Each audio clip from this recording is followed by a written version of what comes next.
بسم اللہ الرحمن الرحیم۔ میرے بھائی، جب بھی آدمی بات کرے، منہ سے کوئی بھی الفاظ ادا کرے تو احتیاط برتنی چاہیے، بے احتیاطی سے بات نہیں کرنی چاہیے۔ تو فرماتے ہیں بعض کلمات اس طرح آدمی ادا کرتا ہے جس سے آدمی اپنا ایمان کھو بیٹھتا ہے۔ تو یاد رکھنا، اگر منہ سے کلمہ کفر نکل گیا تو آدمی مرتد ہو جاتا ہے، اور مرتد ہونے کے لیے ضروری نہیں ہے کہ آدمی واضح طور پر کہے کہ میں عیسائی ہو گیا ہوں، یا میں یہودی ہو گیا ہوں، یا میں سکھ بن گیا ہوں۔ فقہا کرام رحمہ اللہ فرماتے ہیں، یہ تصریح فرمائیے کہ یہ کہ آدمی کسی کو کہتا ہے کہ آؤ بھائی نماز پڑھ لیں، جواب میں وہ آدمی کہتا ہے کہ نماز میں کیا پڑھا ہے، اتنے الفاظ کہنے سے بھی وہ آدمی کافر ہو گیا ہے، مرتد ہو گیا ہے، تو اس آدمی کی پہلی نیکیاں سب برباد ہو جائیں گی۔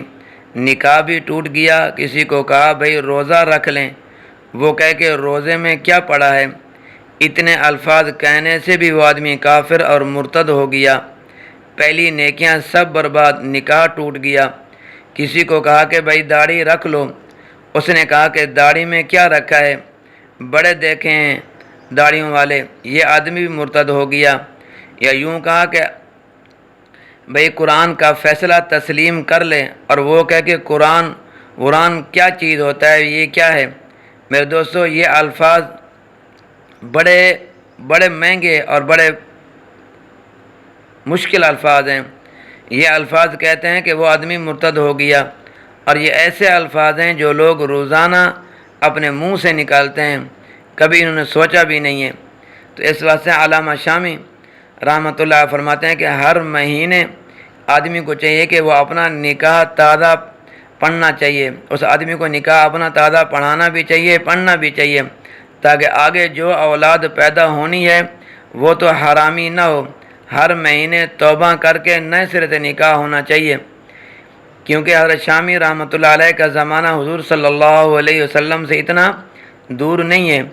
ان کی تاریخ جو ہے وفات دیکھ لیں کہ جو آج سے تقریباً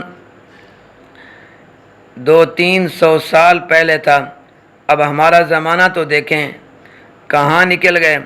یعنی کہ اس طرح کی باتیں چھوٹے چھوٹے بچے ایسی گالیاں نکالتے ہیں کہ آدمی دنگ رہ جاتا ہے کہ انہوں نے، ان بچوں نے اس طرح کی باتیں کہاں سے سنی ہیں۔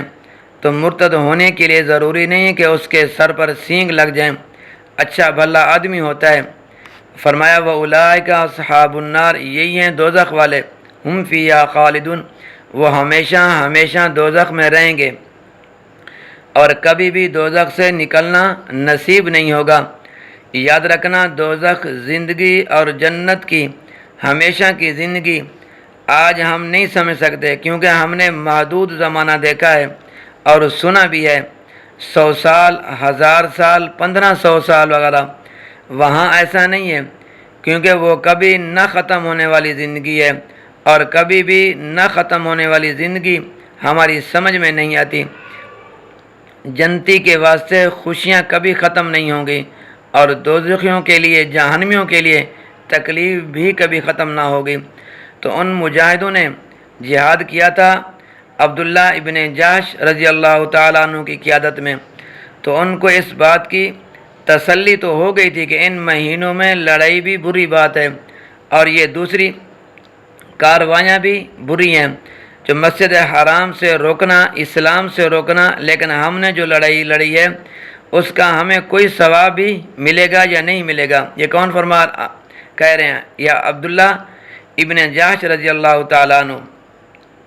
تو اللہ تعالیٰ نے ان کا وہ وہم دور کیا، تمہیں اجر ملے گا۔ فرمایا ان الذین، بے شک وہ لوگ جو ایمان لائے، ان الذین آمنوا، بے شک وہ لوگ جو ایمان لائے، والذین ہاجروا، اور وہ جنہوں نے رب تعالیٰ کی رضا کے لیے، رب کو خوش کرنے کے لیے فرمایا ہجرت کی، وجاہدوا فی سبیل اللہ، اللہ تعالیٰ کے راستے میں جہاد کیا، اولئک یرجون رحمت اللہ، وہ اللہ تعالیٰ کی رحمت کے امیدوار ہیں، ان کو اجر ملے گا، کیونکہ انہوں نے جان بوجھ کر یہ کام نہیں کیا، غلط فہمی کا شکار ہوئے، انہوں نے یہ سمجھا کہ یہ جماعت الاخری کا 30واں دن ہے، مگر تھی وہ یکم رجب، تو انہوں نے قصداً ایسے نہیں کیا، تو ان کو رب تعالیٰ جہاد کا اجر اور ثواب بھی عطا فرمائیں گے۔